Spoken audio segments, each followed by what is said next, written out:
This is Behind the Headlines, with behind-the-scenes analysis on issues affecting Pennsylvanians, sponsored by the Susquehanna Valley Center for Public Policy. Now, here's your host. Hi, welcome to a new edition of Behind the Headlines. I'm Maura Donnelly, and I'm an associate at the Susquehanna Valley Center for Public Policy. Charlie Greenwald, our usual host, is on assignment. So I am running solo today, but I am so excited about our first guest. He's one that's been here a while, Brad Bumsted. Welcome. Been here a while in this room, or been around a while in general. Brad is the bureau chief of the Caucus, which is a government watchdog reporting system, and so it sounds like you probably stay pretty busy these days watching. We do. There's a lot to watch. Yes, yes. You've broken some incredible and interesting stories, but today we've got a couple topics we want to talk about. First, we want to start with the recent Supreme Court race. Good for Democrats, good for Republicans. Tell us what happened. Great for Republicans, not good for Democrats. I mean, the marquee race in all of this was Commonwealth Court President Judge Kevin Brobson running for an open Supreme Court seat, and the Democrat running was Maria McLaughlin, who's a Superior Court judge and former Philadelphia Common Pleas Court judge. And it was, really a race where they went at each other in TV ads.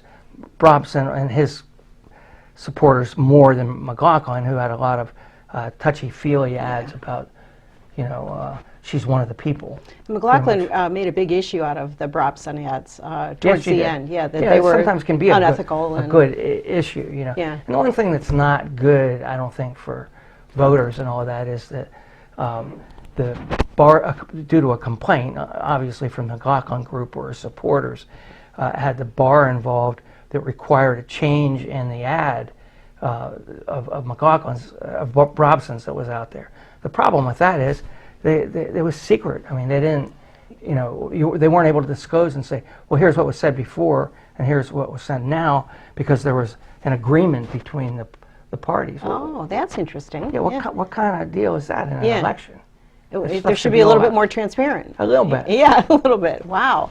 That's pretty fascinating. And the amount of money that's spent on those Supreme Court races is pretty mind-boggling as well. Yeah, several million when we see the final total.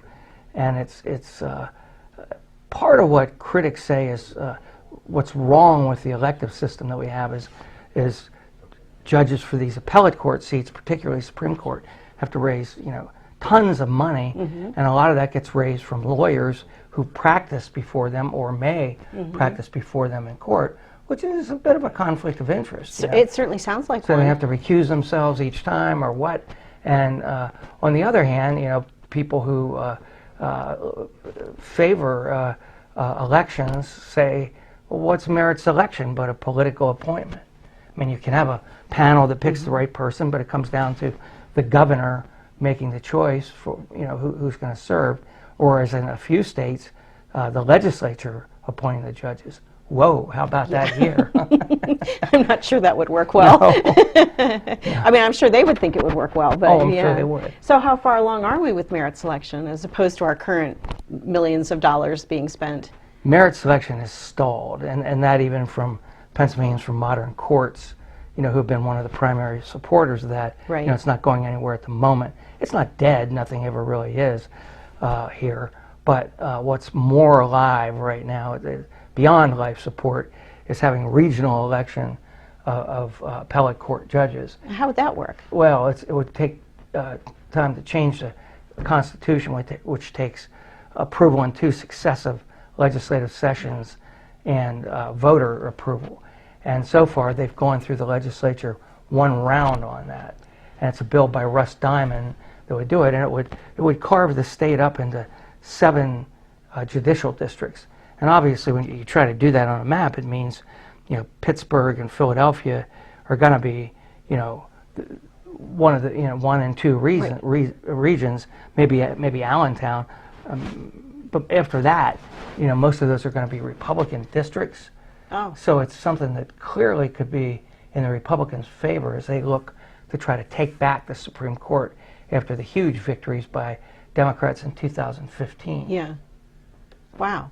We can barely get the reapportionment done. So how are we going to, how are we all going to agree to those districts?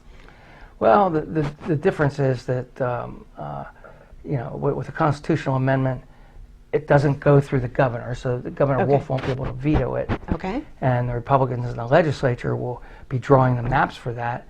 And, you know, sure, they may get challenged in court, but population is what it is, and I think it might be a little easier to do that. So speaking of Republican victories, one of the hotly contested and most watched states this past week was Virginia, and they had a pretty big win down there for the Republicans. It was a barn burner, Yeah. It was pretty fascinating to watch because it was really neck and neck, and going into Election Day, it didn't seem like they didn't really know how it was going to come out. Right. But Youngkin came out ahead, and so did their lieutenant governor and attorney general. Yeah, and if you look at the map that CNN always puts on about the various counties in Virginia, you had Youngkin winning these red counties in the southern part of the state by huge margins, more than Trump had carried them. Oh, wow. And because the way it usually works is, okay, Republicans win there, but when you get to Fairfax, Falls Church, Arlington, you know, the victory disappears there in the Washington suburbs. But the most interesting thing about it is Youngkin was endorsed by Trump, but he didn't run as a Trump candidate per se. He didn't spurn his endorsement, and he favored a lot of the things that Trump would agree with, but he was not, wearing Trump on his sleeve. Right. Which they think, well, that may be a new way for Republicans to win, even in Pennsylvania in 2022. You take the support, but you're not his lapdog. He's not coming into town for you.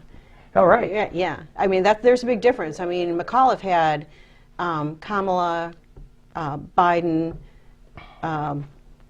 who else? Oh, a whole host of people coming into town in support of him, and it didn't work.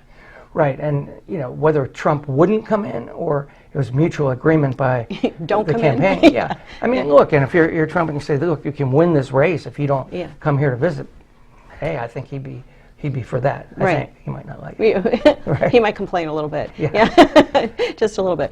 Now, some are saying that this race in Virginia, the way that it came out, was pretty much a referendum on all sorts of ills in the state. But the school board issue has become a really big issue across the country. What do you make of that with the masking and vaccines, and it's just gotten a little crazy? Critical race theory is is probably the biggest thing driving that. I've never seen anything like it. School boards have always been in the backdrop of elections. It's a thankless job. You run for these, you don't get paid. You take all kinds of flack. The only people who would be most motivated to do it would be parents who have kids in that district. Right.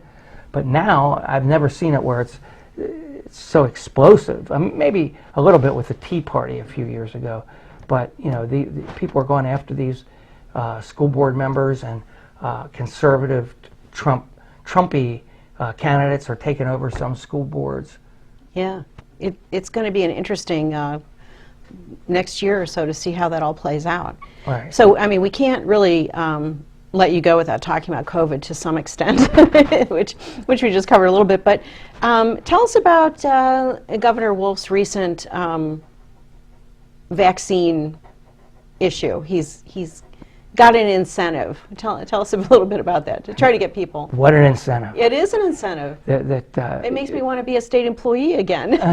That's right, you were. I forgot about your days in the Senate. Yeah. But if for people who work under Wolf, if they don't have their vaccine shot for COVID, or maybe they don't have their second one, he's saying, well, if you get it, we'll give you 5 paid days off. It's been estimated it'll cost about $100 million for this incentive. Now, you could argue that health care for those people would be more than $100 million for if they all got COVID and were on ventilators, right? I don't know how much it would be. But it's just, it does come down to the issue, can you force people to have a vaccine, or do you just bribe people to get a vaccine? Yeah. But the first thing a friend of mine said to me is, wow, I just wish I'd have waited and not gotten the second vaccine when I did. I could get a week off. Yeah. I should have held out. Does it apply to boosters? I don't know. Yeah. Well, I mean, that'd be my first question if I had both of my Yeah, if both you had of my that. shots. If you had I'd that. be running out for a booster at this point. I think it's primarily to address people who just haven't, anti-vaxxers. Yeah. Can they be bought off with Yeah. 5 days? Well, a lot of states have had some success with some incentives. They've given away lottery tickets, they've done drawings. I mean, this was really early on, and it was very successful. But this one seems a little bit over the top. What do you think about, mandatory vaccines for healthcare workers? What do I think? Yeah. Well, I think they should have them if they're in the healthcare field and they're dealing with patients who might be immunocompromised on a daily basis. It makes sense. I mean, it it's does the make one sense. area. It's the only area, I think. Yeah, I agree with people who, if they, don't want to get the vaccine, okay, for whatever reason, that's different. But if Right. you want to work in a nursing home, Right. it seems to me you've got to do that or go look for another job. Right. But I agree, it's probably the only area. Nursing, if you're in, wards where they would deal with COVID patients too. I completely agree with that. I really do think it's the one area where they ought to get it. And I think there's been great success in getting healthcare workers vaccinated, some holdouts. And the police too, that's not, well, we could go on and on about different Police groups. is next in line. Yeah, next in line, yeah. Right. They deal with the public a lot as well, so. One question for you is who's going to win the Republican primary for governor next year? Oh, there's quite a field. Can we list them all? I don't really know. I'm covering it. I can't list them all because it changes. Right, And I haven't looked it up lately, but right. But you've got Lou Barletta, and you've got Doug Mastriano. You might have Jake Corman jumping in on it, Oh, that's interesting, okay. and a guy named Dave White, who nobody's really heard of, but he's a wealthy businessman from Delaware County who's, I believe, I'm told he's a Trump supporter, and he's willing to put $2 million of his own money into Ooh, it. well, that helps. Right. Yeah. But then also you have a couple Trumpers running, so does that split the Well, Trump we've vote got, to help somebody else? Charlie Giroux is running, right? Charlie yeah, Giroux is Charlie running. Giroux is running. He's been around a long time. I don't know. Do you have any sense of? I mean, do you think whoever it ends up being, they're going to be running against Josh Shapiro? Do you think that's pretty well set? That's yeah, pretty well set. Yeah, I think so too. I mean, it would have to be a monumental change of something that knocks Shapiro out of it. I just don't see that happening. But I think with the Republican governor's race, I think it depends whether Corman gets in.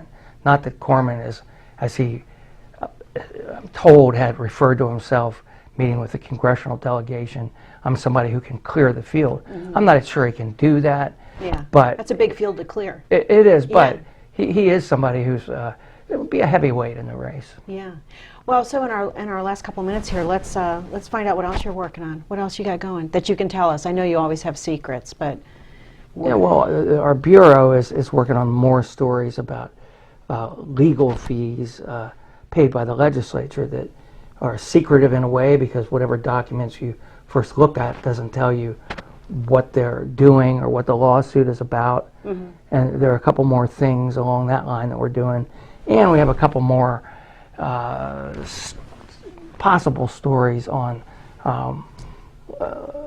legislators who looking at their campaigns spending as well as their expense spending, and are they commingled on any certain days. So that story, which broke a couple of years ago now, right?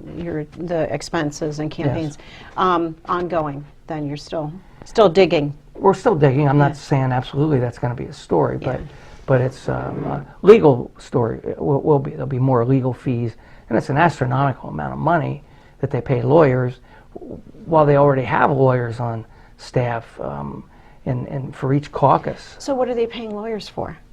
I mean, because they do have lawyers. What are? Well, some are things that we know about, whether it be a redistricting suit or things that they probably should be paid. There's some but legitimate. Others are pet projects, sort of legislators who want to sue somebody because of this or that. Not a personal thing, but an issue that they care about. And that's all fine, well, and good, but does the general public care about what that Democratic legislator wants or a Republican legislator?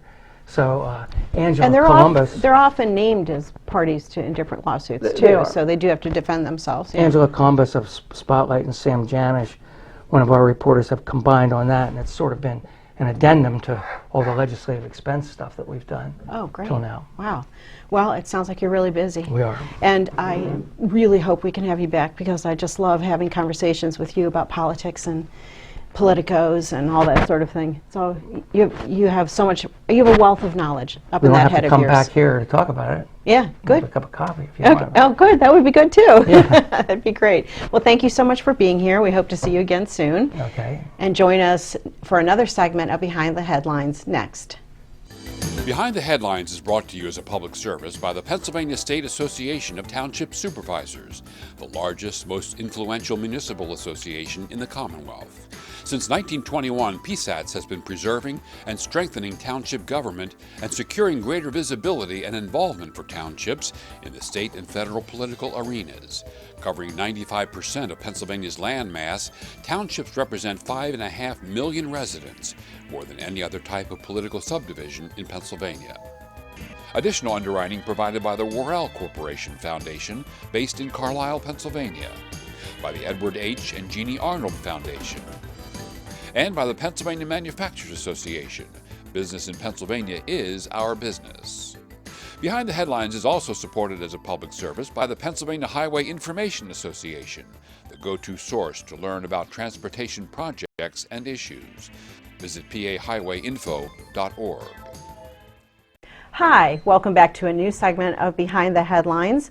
On this segment, we are going to cover a very fascinating and somewhat frightening issue.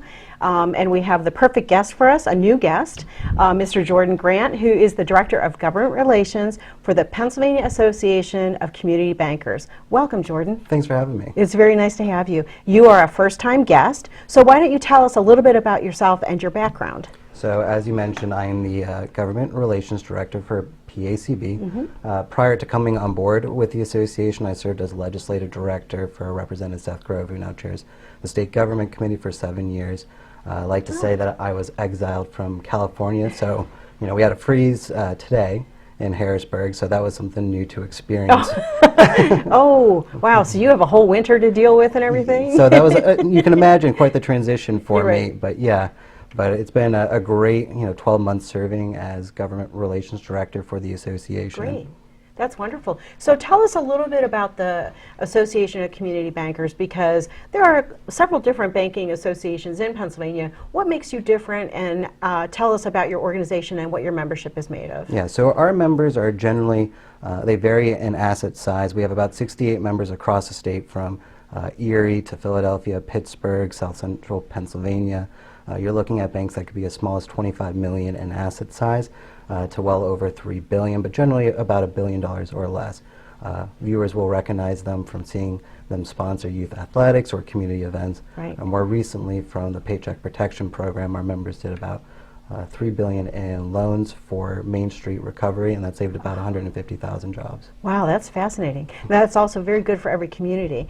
What's the advantage of banking with a community bank as opposed to one of the big banks? So the advantage of community banking is their size, that they're your neighbor.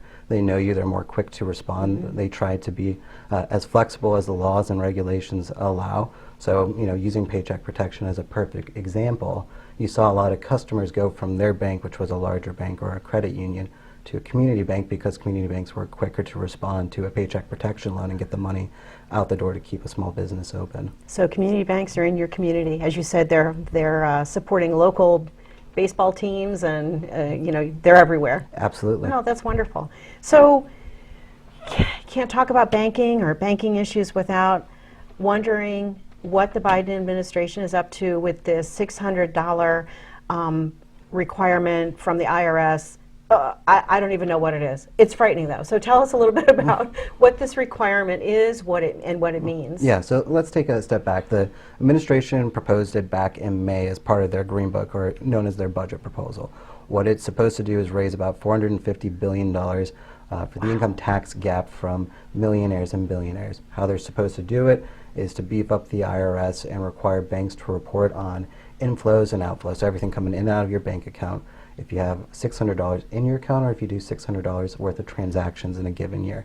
So as you In can a year? Yes. Okay. So as you can imagine, that it covers every single Pretty much. Pennsylvania with a bank account. Right.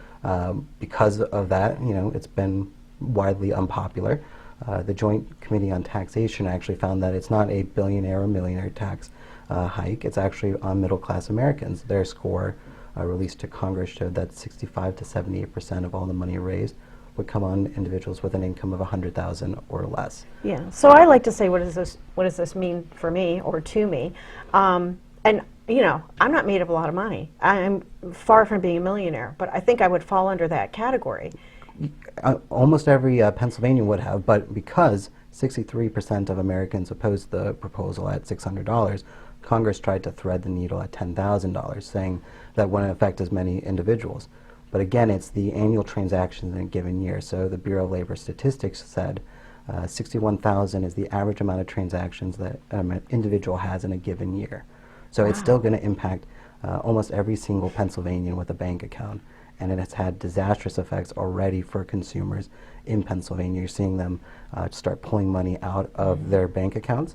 We've seen customers pull out $100,000 out at a given time to less than a couple thousand just to avoid scrutiny, because no one wants the IRS looking into their account without just cause. Right. So what does this do to banks? I mean, that sounds like a huge reporting requirement in addition to privacy and all sorts of other issues. Yeah. So for community banks, the problem is twofold. First, it fundamentally alters the relationship with their customer. I mentioned to you earlier that community banks thrive on being your neighbor and having that close tie with their customer. But when community banks are being forcibly deputized under this proposal as the enforcement wing of the IRS, that changes that relationship significantly. Totally different dynamic. Yeah, Completely different. You've probably thought about before this proposal, your bank in a normal sense, you either liked your bank or it was your bank. It makes you have a distrust of your banking system if they're reporting all your information to the IRS. So you look at that, you're eroding the whole business model for community banking. And when you look, again, using Paycheck Protection as an example, nationwide it was 70 million jobs were saved by community bank loans. They did 47% of the total loans. And when you erode the very business model that they're built on, what would have happened if this had happened a couple years before the pandemic and there was less community banks around? The second aspect of it is added costs. So right now, community banks, they can pay anywhere from 8% or more of their pre-tax earnings just to comply with federal requirements.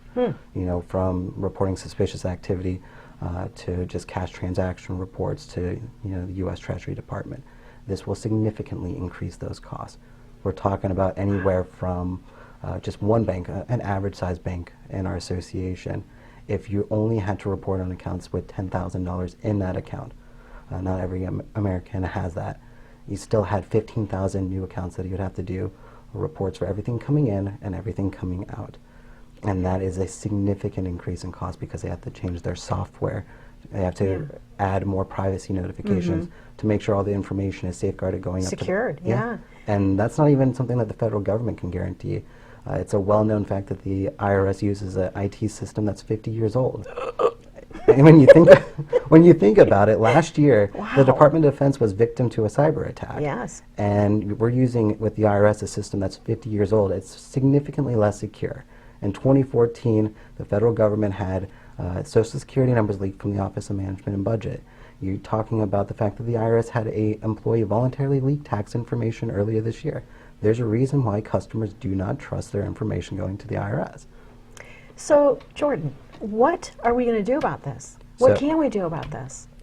Honestly, the best answer is coming from consumers themselves. They've been calling Congress ever since this proposal was first announced. Okay. Our association has been part of a nationwide effort that's seen 700,000 touches to congressional offices. And we're very proud of the fact that Pennsylvania's had some leaders on this issue. Representative Chrissy Houlihan it was among 20 House Democrats that asked the Speaker to remove this proposal from Build Back Better. That takes real leadership, and we appreciate that.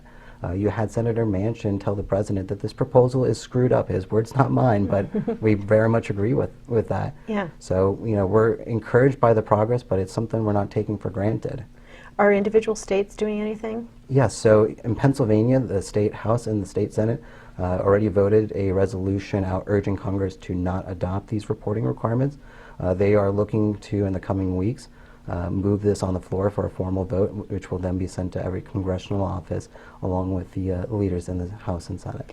So what else are we, so does this have any legs? I mean, I know it's been, you know, one day it seems like it's not going to pass, and then the next day it's back under consideration. What's the current status of this proposal? Currently, this proposal has taken a significant hit because of the opposition from Senator Manchin and from moderates like Representative Houlihan. Okay. But it doesn't mean that it's not going to be enacted. We're very much remaining vigilant on that fact because, honestly, you see aspects of this proposal come to and out of the bill. So an example being paid leave was something that was reported out of the bill, and as of last night, it was added back in. The House is moving to vote on Build Back Better later today or soon, and the bipartisan infrastructure bill. So this is really fluid still. So it's honestly something that consumers can't take for granted until the deal is finalized. So it might not be $600, but it could be some other number too. So I still have to stay on top of it. Absolutely. And again, the one thing I would iterate is it's a middle class problem that this reporting requirement ends up hitting. So this is one of the biggest issues you're working on in our last minute here. Tell us what else PACB has going on. What are you concerned about, or what are you working on? So we're also monitoring changes at the federal level regarding cannabis banking. So that was actually loaded into the National Defense Authorization Act. If you're wondering what the tie-in, you're probably, you know, like everyone else. Really? So you have that. You have ties into what's going to happen with cryptocurrency and whether or not banks should engage with that, or if they're going to treat crypto brokers like a bank. That's a new regulatory proposal coming out. So we're monitoring both of those issues very closely. And the cannabis issue is big because cannabis, it's becoming legalized, but they can't find bankers who will work with them. Is that correct? It's federally illegal, so technically you could be hit by a RICO challenge if you had an asset where you loaned money. You could be tied into any type of formal criminal conspiracy, along with just losing the collateral of the loan. So without federal protections, it's a lot harder for a bank to serve a legal business, whether set up under state law, like Act 16 of 2016, or you know, any additional, such as what the governor's proposed for recreational marijuana. Great. Where can people find more information about community banks and about your organization? What's your URL? The best place to go would be pacb.org, but additionally you can look for us on Facebook and Twitter and LinkedIn for additional updates. So you have a robust social media effort going on. Yes, that's it's grown great. significantly. Oh, that's awesome. That's great news. Well, thank you so much for being here today. It's been wonderful to meet you. You can tell Kevin Shivers we missed him, but suitable, wonderful fill-in. So thank you for being here today, and we hope to have you back soon. Absolutely. Thanks for having me. Okay, thank you. Thanks so much for joining us on Behind the Headlines.